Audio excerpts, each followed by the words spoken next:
Hey, what's up, everyone? I'm Sade. Thank y'all so much for joining me back on my channel, Hidden Alchemy by Sade. And for any of my newcomers, if it's your first time on my channel, welcome. I am a wellness coach. I specialize in yoga, meditation, astrology, breath work, mindfulness, and I love creating content just to help people feel inspired to be their most powerful, productive, and just amazing self. So, if you are interested in that type of work, go ahead and check out my information down below. You can check out my website, and you can also check out my YouTube channel to see all the other videos that I have created over the years of being on YouTube. Now, for today's video, we are diving into the very lucky full moon that we have happening this week in the sign of Sagittarius. Now, it's not only just the full moon that we have happening this week. I'm going to dive into all of the transits that will be taking place this week. This will definitely be a chaotic week, but not in a bad way. A chaotic week in a sense of, for me right now, I have someone mowing the lawn, I have a dog barking, it's chaos everywhere. But a chaotic week in the sense of so many options, so many ideas, so many opportunity at our disposal, and really having to get intuitive and get a little bit quiet internally to see which thing is a priority, which option is a priority, which idea, which opportunity is a priority. And really, if there's any week for you to try your luck and to shoot your shot at any idea that you have, this is the week. There is so much amazing planetary aspects this week that is really supportive in having those new, innovative, fun, creative ideas and just shooting your shot and seeing the possibilities that can come from those ideas. So let's go ahead and get started. First of all, we have the sun moving into Gemini, depending on when you're watching this video. Today, the sun has moved into Gemini. And honestly, how I have really moved with this energy, I literally took a yoga class this morning. I got a creative idea randomly of like content to create.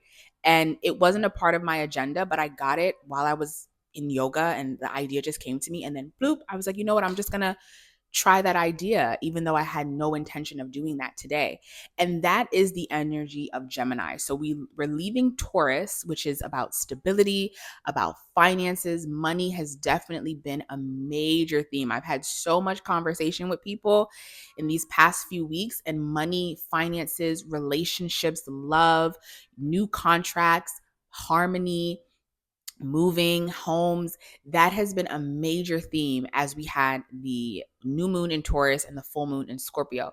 But now we're leaving this notion of earth stability, Venusian type things, and we're moving into the mercurial Gemini. So Gemini is ruled by Mercury. If you want more detail on the planet Gemini, on the sign Gemini, go ahead and check out my videos on Gemini. I'm just going to give a quick synopsis on this because there's so much to dive into.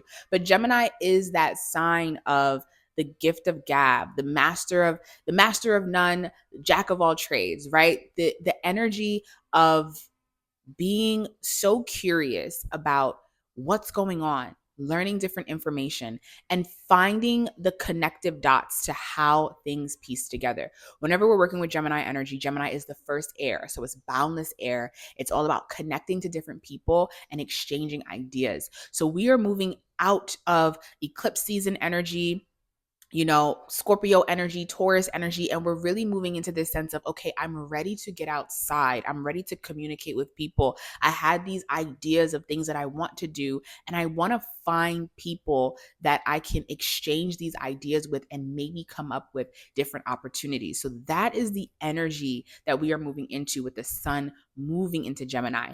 Now, not only is the sun moving into Gemini, we still have Pluto, which is 2 degrees Aquarius. So the sun being in Gemini is going to aspect and make a really nice trine to Pluto in Aquarius. So wherever you have Aquarius in your chart, we as a collective we're brand new to this Pluto and Aquarius energy. So the sun finally being in a sign that isn't squaring, right? When the sun was in Taurus, it was squaring Pluto and Aquarius. So now the sun is in Gemini. We're going to have a really nice collaborative effort between the things that have been transforming and changing in the Aquarian area of your chart, and with this creative, connective, gift of gab, charming energy of Gemini, of all these ideas coming down exchanging them with friends, meeting new friends. That's a big thing with the sun in Gemini making a trine to Pluto in Aquarius. Aquarius is also an air sign. So you have two air signs that are about connecting with people, meeting new people, right? At a time where you probably felt like so many relationships were ending because we had the sun in Taurus. We had all this Taurus energy squaring Pluto in Aquarius, right? So many things have been changing in the relational department. This sun in Gemini is giving a brand new energy of, you know what? There are people out there that can be a part of my tribe. There are people out there that are thinking these ideas that I'm thinking. There are people out there that I can connect with. So the sun and Pluto coming together this week, very, very beautiful. Now, on top of that, we also have Venus, which is still currently in Taurus, going to make a conjunction to Jupiter in Taurus the same day that we have the full moon in Sagittarius. Sagittarius is a sign ruled by the planet Jupiter. Now, I hope you're still carrying along with all this information. Like I said, this week is a big week of a lot of information. So, with Jupiter and Venus in the sign of Taurus, we're going to have a conjunction, which means that the energy Jupiter, the planet Jupiter of abundance, of luck, of optimism, of opportunity is coming together with Venus. Venus, which is the planet of finances, the planet of relationships, the planet of harmony. So this is really stable energy, even though we're going to have all of this Gemini energy and Sagittarius energy. This Taurus conjunction is really bringing some stability to whatever newness that has taken place from the Uranus Jupiter conjunction that we had take shape in the month of April. Jupiter and Venus now coming together is like whatever newness has taken shape there now is an opportunity to possibly make some money or possibly make more money or connect more in relationship to people that are relevant to this new identity and this new area of your life where you are moving in. Now, with Jupiter and Venus making a conjunction, right during that conjunction, we have the full moon in the sign of Sagittarius. So the full moon in the sign of Sagittarius, Sagittarius being ruled by Jupiter, Sag being the opposite sign of Gemini, we're coming to a culmination of ideas, people, opportunity, and really trying to figure out what is the best option. What I feel from this week is a lot of information being given to us, a lot of possibilities, but the word that comes to me is priority. Really using the Sagittarius energy because Sag rules our intuition. Because it's ruled by the planet Jupiter, it's all about your intuition, your life's philosophy. It's taking all of the Gemini ideas, all of the Gemini interests, right? Geminis are known of being jack of all trades, master of none. And Sag says, okay, we have all these ideas, we have all these interests, but what is the common theme? And what is the belief system? And what is the end goal? And when you're working with Sagittarius energy, Sag is the element, or not the element, but the centaur is the like figure for Sagittarius, and it's the half human, half horse, taking the arrow and pointing it somewhere, and wherever it lands is the destination. So with all of this Gemini energy, you really want to pinpoint what is the end goal, and do any of these ideas and opportunities get me towards the end goal? Because the challenge with Gemini energy is we can get very scatterbrained. And it's okay to be scatterbrained because it helps you to find new ideas, but then you end up losing sight on what the end goal is. So, with this Sagittarius full moon, I see it just being a beautiful party opportunity of so much information coming to the surface, so many ideas, so many possibilities, because that also is Sagittarius optimism. What if, the what if factor? So many possibilities, so many opportunities coming to the surface, but you have to be very keen and very aware of what is the end goal. And whatever is not a priority, do not get distracted by it. The thing with Gemini and Sagittarius, because they're both mutable, it's very fleeting energy. So this week, it could be a lot of conversations, a lot of networking, a lot of peopling, a lot of ideas, and it's quick.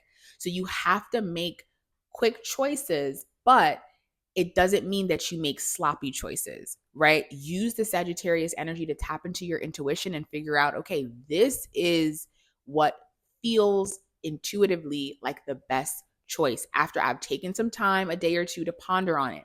I would definitely say with this Gemini Sagittarius energy, try to stay away from impulsive decisions, which can be challenging because Mars is still in the sign of Aries, which is also making a beautiful aspect.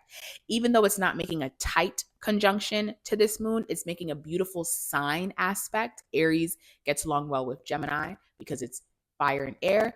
Aries gets along well with Sagittarius because they're both fire. So this Mars in the sign of Aries, along with Chiron in Aries, our insecurities, we've been working through those insecurities. We've been stepping up to the plate and being more courageous in our life. So now it's time to take these ideas, shoot your shot, ask the questions, pitch the idea to whoever, and see what falls. And when whatever falls, disperse it and decide what is a priority. Not disperse it, but organize it and decide what is a priority. What can get me to that final goal? What can get me to that next step?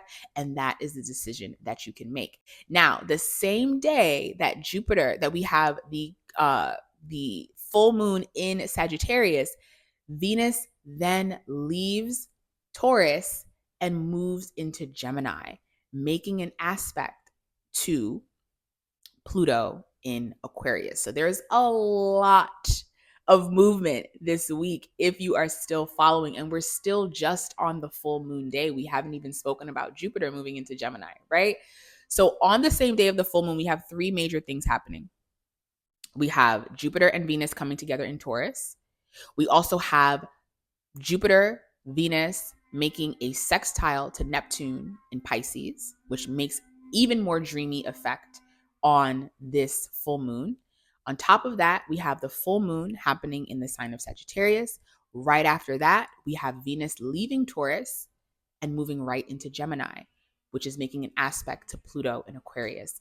So when I say that this is the week of luck, of really shooting your shot and seeing what can happen, because there's so much possibility and there's so many planets that are really supporting the possibility of what can take shape and what can happen.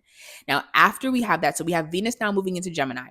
Venus in Gemini is really going to push for more connection to people, right? More networking, but also not necessarily, with Venus and Taurus cares a lot more about those stable relationships. What are the stable relationships in my life that are with me day in and day out?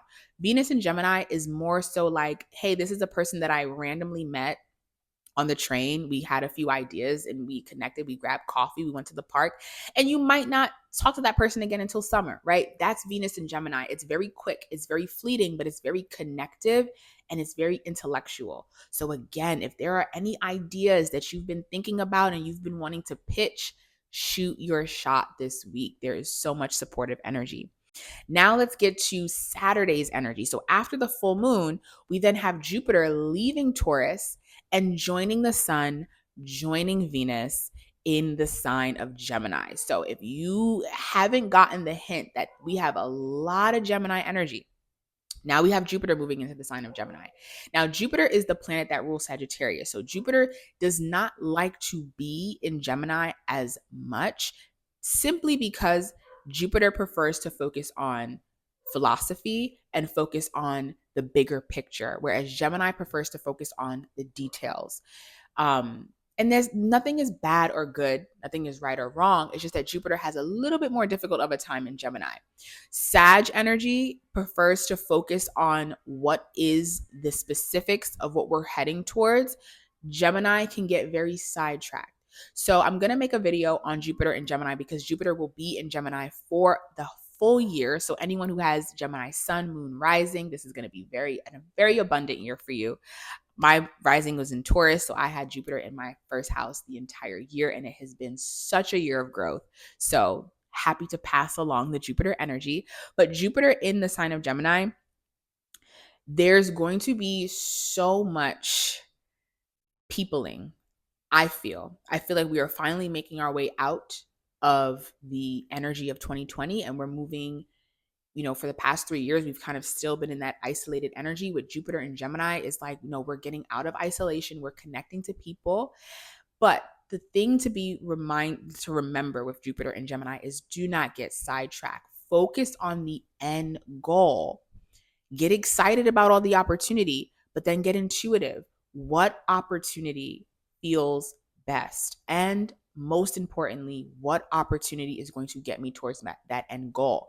Now, the beautiful thing about Jupiter and Gemini is there are going to be a lot of options. And because Gemini is very fleeting energy, some of these options can be fun to play with for the moment, right? If it's an idea, if it's an event that's only going to take, a day out of your time, cool.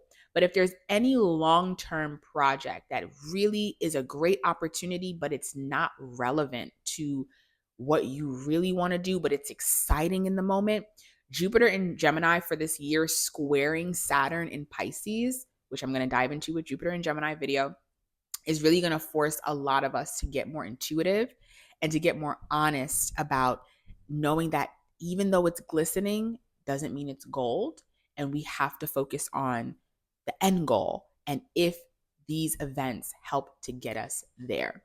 So much abundant, amazing energy this week. Remember, the theme, at least for me, is priority. If it's not a priority this week, circle back to it, because there's going to be a lot of energy, a lot of change. And when you're moving from a fixed energy sign into a mutable air sign, it can feel very uprooting, because we're going from the stable Taurus energy to this flighty, free, fun, flowy Gemini energy. So definitely take some time this week. If you can rest more than usual, definitely do that, because Gemini is a mercurial sign, so it's going to be a lot of heady information. So rest, journal, connect with people, spend some time grounding so that you can really harness all of this Gemini energy along with this Sagittarius energy, this fire, which is getting us to go and act and move on the things that we want, and celebrate. We're moving closer and closer into summer, where we have that energy of just relaxing, playfulness, and just having a good time after we've had the changes that we've had during eclipse season. So I hope you all are having an amazing week. Please feel free to reach out, hit me a message, website down below, or shoot me a comment and let me know how this week or how this full moon energy has been showing up for you.